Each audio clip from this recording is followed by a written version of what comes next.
à tous et à tous, j'espère que vous allez bien, j'espère que vous avez apprécié le live de vendredi, disponible en replay sur la chaîne YouTube des Rois du Bitcoin. Je prends le plaisir de vous le remettre tout de suite en haut à droite si vous l'avez loupé, n'hésitez pas à le découvrir. On va parler Bitcoin dans cette vidéo, on est un petit peu coincé, voire à l'aube d'un piège haussier ou baissier, on va en parler ensemble, vous verrez un petit peu comment je vais essayer de trade ce qui est en train de se passer actuellement, parce que je pense qu'il y a des petites opportunités et probablement que rien ne se passera avant le 23 août. Pourquoi le 23 août? Je vais vous expliquer tout ça dans cette vidéo. Et une grande semaine, notamment du côté de nos banquiers Sotro. On va très probablement beaucoup en entendre parler sur les médias mainstream et les médias spécialisés. Du côté de Tchatchok World, on en parle maintenant. Avant de commencer, je vous invite toujours à rejoindre le Squad des Rois du marché. Vous trouverez le lien dans la description, à l'intérieur, dans l'onglet documentation. Vous y trouverez la stratégie des 4 rois. N'hésitez pas à l'utiliser, vous en imprégner, vous en inspirer. Pour vous aussi, trouver votre propre style d'investissement, que ce soit sur le court, moyen, long terme, voire très long terme. Il y a encore de très bonnes opportunités, notamment du côté des crypto-actifs et du côté des values, vis-à-vis des actions plus traditionnelles. J'ai quelques regards, notamment sur des actions technologiques, mais pour l'instant, pas grand-chose à se mettre sous la dent, puisqu'il manque quelques confirmations encore. Et comme je suis déjà bien exposé, j'attendrai des retournements, quitte à acheter un peu plus cher, mais j'achèterai la tendance. On va parler Bitcoin dans cette vidéo. Bon, on est en train d'observer quoi? Une forme de contraction. Consolidation-contraction dès lors.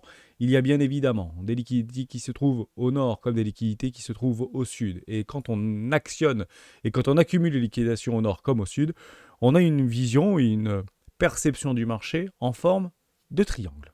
Formidable. Et on va regarder un petit peu ce triangle. Je prends le point au juste ici. Je vais le confluencer, je ne sais pas si ça se dit, avec ma trendline baissière ici dans mon canal descendant. Et je vais aller chercher en fait 2 points d'appui sur cette bougie en daily qui fait en fait office de range ici. Et je vais le tirer jusqu'à temps que je touche mes petits points juste là. Ce petit point avec cette petite mèche un petit peu profonde. Là on est parti chercher un petit peu de liquidité et boum.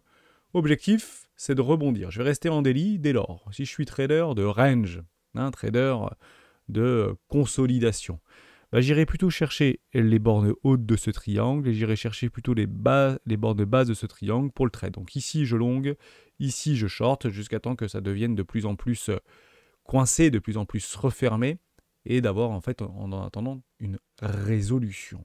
Généralement ces résolutions, on le dit, commencent à partir du 3e tiers par rapport à ce type de triangle. Donc vous allez tirer tout simplement une charte et vous allez chercher les 2 tiers. Voilà, 50, 50 et le dernier 50 ici. Donc j'utilise les rapports de Gann. Donc vous pouvez partir du principe que le 23 août, on aura la bonne date pour avoir un début de résolution. Généralement, on va chercher là où il y a le flux. Le flux est plutôt baissier. On est bien dans une dynamique baissière. Alors je vais peut-être un petit peu vous perturber, mais effectivement, la résolution sera très probablement baissière si on joue ce type de pattern, bien évidemment. Donc je le positionne exactement au niveau du 23 août et j'irai chercher un objectif également de trend aux alentours des 49 500 $. Je l'arrondis à peu de choses près. Personnellement, je le jouerai très probablement, mais pas comme vous le pensez. Pas au niveau du breakout, potentiellement au niveau d'un fake out. Et ce fake out, il est extrêmement simple. C'est de venir faire une déviation. Je vais passer en 4 heures, on le verra beaucoup mieux. Ici, vous savez que moi je joue et j'aime beaucoup jouer ce qu'on appelle des réintégrations. Dès lors, je prends mon pinceau, on va peut-être aller taper en premier vers ici, puis peut-être vers ici, puis peut-être une consolidation, puis peut-être un fake out. Et je joue donc la réintégration, ici, avec un stop sous la pression de structure, voire encore plus serré si je me suis trompé et finalement il y a une accélération. Mais en cas de réintégration de ce triangle, j'irai chercher la borne basse, voire l'arrachement baissier. Tout simplement. Alors on est sur des petites time frames ici, mais c'est clairement le genre de choses que je joue. Donc je ne joue pas les fake out pour dire je sais que c'est un fake out, donc je ne shorte pas ici. Je shorte donc les réintégrations. C'est exactement la même chose si on fait le contraire parfait. Ici on va taper là, on va taper ici. Breakout. Ouh, Hermès avait raison. Objectif 49 600 $. Oui, mais en cas de réintégration, l'objectif c'est une accélération, un breakout haussier et un arrachement haussier. Donc voilà ce que je jouerai. Donc il y a plein de choses à se mettre sous la dent sous ce type de pattern. C'est comme ça que je joue les patterns, c'est comme ça que j'aime jouer ces figures-là. J'attends tout simplement des breakouts, fake out et des réintégrations. C'est exactement de la même façon que je joue notamment les ranges en multi-time frame. Si vous voulez, et je vous donne un petit clin d'œil, pour essayer d'anticiper, notamment sur des time frames en 4 heures. Si oui ou non, on peut avoir une forme d'accélération. Je vous la donne en 1000, vous prenez le RSI, ici 14 périodes, et vous allez tout simplement tirer une traîne. Et cette traîne, elle est comme suit. Si on vient en fait à travailler et à transpercer par rapport à notre RSI 4 heures, juste ici en 14 périodes, à ce moment-là, vous avez le pullback et potentiellement une accélération de résolution de ce triangle en 4 heures. Donc c'est exactement ce qu'on verrait ici. Vous voyez, j'ai une grande trendline. Ici, j'ai une grande trendline. Si on vient à casser le RSI, et généralement c'est un petit peu un indicateur, comme c'est un indicateur de force, là où le momentum est repris soit par les vendeurs, soit par les acheteurs, bah si on vient à le breaker, si on fait un breakout de trendline, très probablement qu'on sera peut-être par ici, au niveau du prix et de l'action de prix sur Bitcoin, et vous aurez très probablement la résolution haussière. Après, on verra si oui ou non c'est un fake out et s'il y a une réintégration. Mais si vous voulez jouer, à ce moment-là, c'est plutôt ce que vous devez observer. Vous aurez très probablement la même chose, plutôt à la baisse ici. Donc je vais le prendre comme suit. Vous prenez tout simplement potentiellement fake out ou breakout, comme vous le sentez. Je ne vais pas prendre cette mèche-là parce qu'elle sort un petit peu de mon cadre, donc je vais prendre celle-ci personnellement. Voilà. Donc si on vient à casser et à breaker cette trendline en 4 heures. Donc d'ailleurs, vous voyez ici, si on met dans une toute petite time frame, vous avez un petit triangle de contraction au milieu de cette même contraction. Donc vous avez des contractions dans des contractions dans des contractions. Attendez tout simplement un breakout juste là. Et si on fait un pullback et on joue l'accélération, stop au niveau de la structure et très probablement qu'au niveau de l'action de prix, et je dis bien l'action de prix, on sera plutôt positionné juste ici. D'accord? Mais le RSI en 14 périodes devrait vous donner une direction en amont. Donc ce n'est pas une prédiction, c'est une direction anticipée par rapport à un indicateur que nous utilisons, et notamment un indicateur de force. Si le RSI se dégrade, bah malheureusement on est plutôt sur une force baissière, une force vendeuse, et si le RSI s'apprécie, c'est que peut-être on est en train de préparer une force ici plutôt haussière, donc plutôt acheteuse. Donc je vais le laisser comme ça. On se souviendra en fonction du breakout et je vous le partagerai dans le Discord si on a bien des clôtures. Donc on attend toujours les clôtures. Vous savez, le RSI, on prend les clôtures de Bushi. Donc ici 4 heures, ça reste des petites time frames. On n'a pas forcément l'habitude de les utiliser, mais ça peut être très intéressant de l'observer.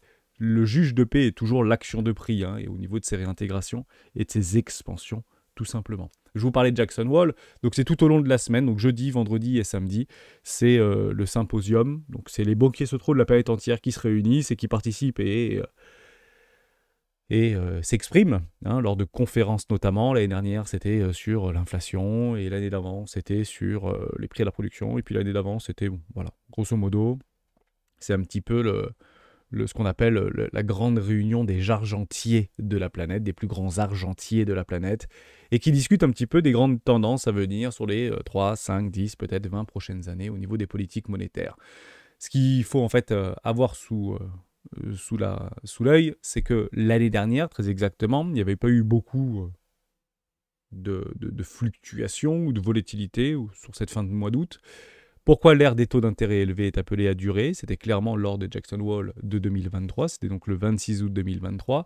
Et déjà à cette époque-là, il y a un an, les précédents symposiums de Jackson Hole avaient marqué un tournant sur la Fed. La BCE ainsi que la Banque d'Angleterre avaient surpris par leur détermination à vouloir remener à tout prix l'inflation à 2%. L'objectif. Aujourd'hui, on fait un petit tour d'horizon.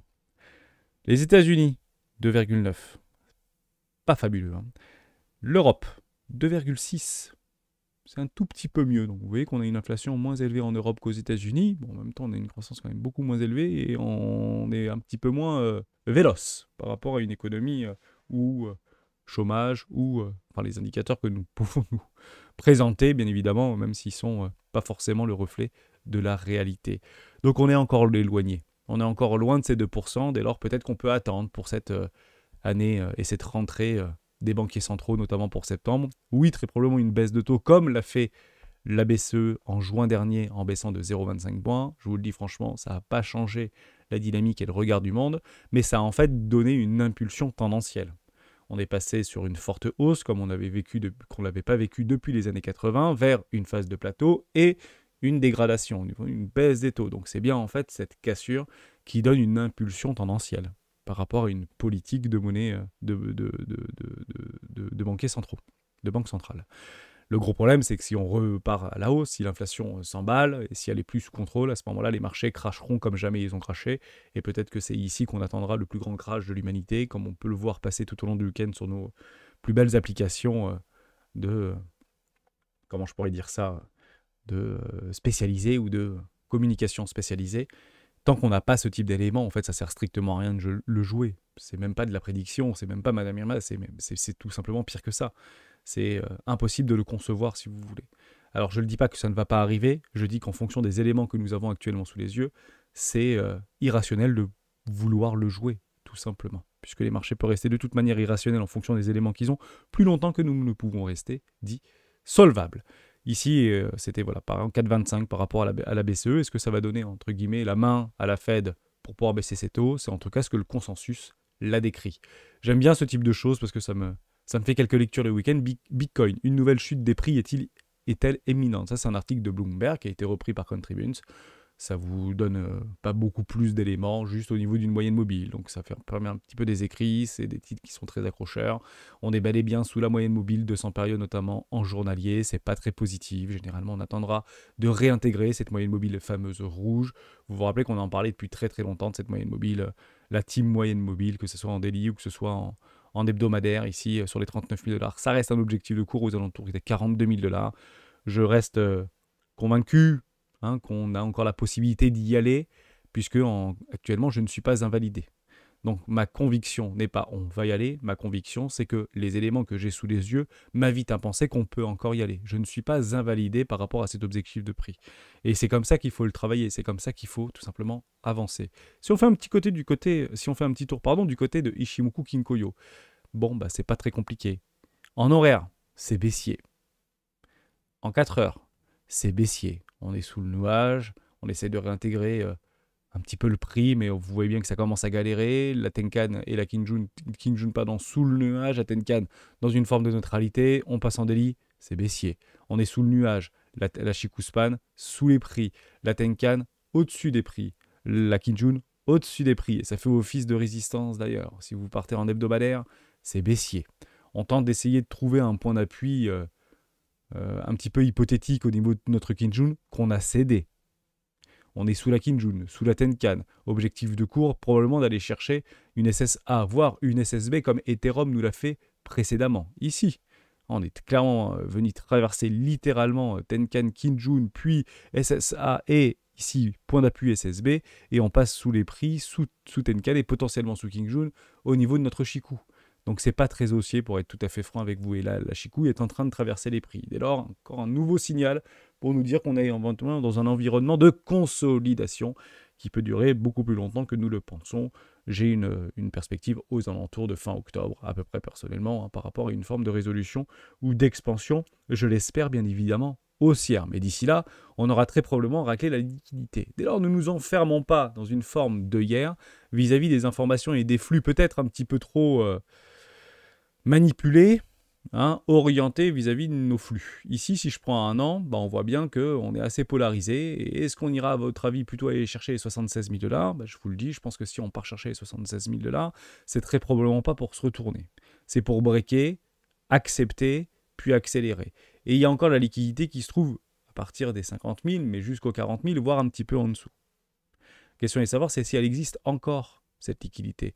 Parce que ce ne sont pas des informations que nous avons à un instant T, ce sont des informations qui sont agglomérées, agrégées. Donc on ne sait pas si réellement il y a beaucoup de liquidité ici, et on sait encore moins s'il y a beaucoup de liquidité ici. Généralement, quand le prix baisse et qu'il y a des vendeurs à découvert qui y sont positionnés, ils prennent ce qu'on appelle des profits. Que ce soit pour des journées de liquidité ou quand on vient chercher des objectifs ou leurs objectifs de prix. Si je pars sur un mois, on a plus de visibilité, comme c'est un petit peu moins éloigné, donc on peut partir du principe que peut-être que ces champs-là, ils sont encore positionnés. Dès lors, on voit qu'il y a un petit peu de liquidité jusqu'à 50 000 $, mais beaucoup de liquidité jusqu'à 70. Encore une fois, ça fait plusieurs jours, peut-être plusieurs semaines qu'on voit qu'il y a de la liquidité à 70, 73, jusqu'au même 76 000 $, et pour autant, nous n'y allons pas. Le marché va toujours se nourrir de là où c'est le plus rentable pour lui, notamment des liquidités. Si je passe en 3 jours, j'ai une représentation assez similaire, avec une belle poche de liquidité sous les 60 000, 61 000 $. On a tenté d'aller les chercher. C'est ce donc fameux peut-être fake out. On vient chercher la liquidité peut-être au nord, derrière on réintègre et on va chercher toute la liquidité qui se trouve au sud, voire de faire une accélération baissière. C'est exactement la même visibilité qu'on a en 24 heures. on a peut-être une forme de perception d'agglomération plus importante au niveau des 60 000, 62 000 $ au niveau des liquidités. Ce fameux donc fake out pour avoir une réintégration et une accélération baissière. Et c'est comme ça très probablement que je vais, en tout cas moi personnellement, tout simplement le jouer ici. 60 000 $, on le regarde ensemble.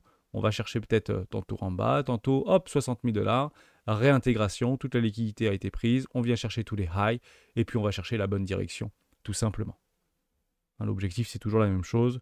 Le premier qui bouge, quels que soient vos time frames, il perd. Merci à tous et à tous d'avoir suivi cette vidéo jusqu'au bout. Demain, on aura sélectionné sur le Discord, notamment du côté de mid-journée, la plus belle petite image par rapport à Larry Fink, hein, au platine. Vous pouvez encore jouer. Si vous avez loupé le live, eh ben, je le rappelle dans le live. Et puis derrière, le gagnant gagnera 50 $ tout simplement. Donc reprenez le live de vendredi pour avoir les consignes. Et on se retrouve sur le Discord et demain, je posterai cette image. Ciao.